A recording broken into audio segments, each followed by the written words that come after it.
Hi guys, welcome. I-check natin ang speed ng router natin. Siyempre kinabit natin ang LAN cable natin papunta sa laptop natin.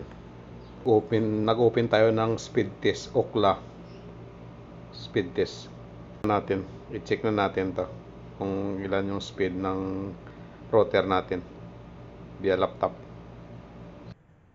53 download.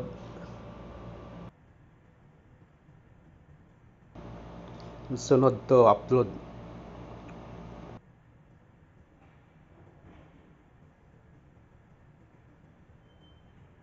6.53 upload. Thank you for watching mga guys.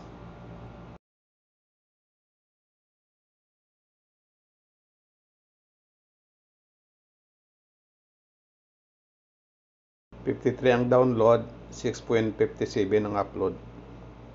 Yan yung speed natin.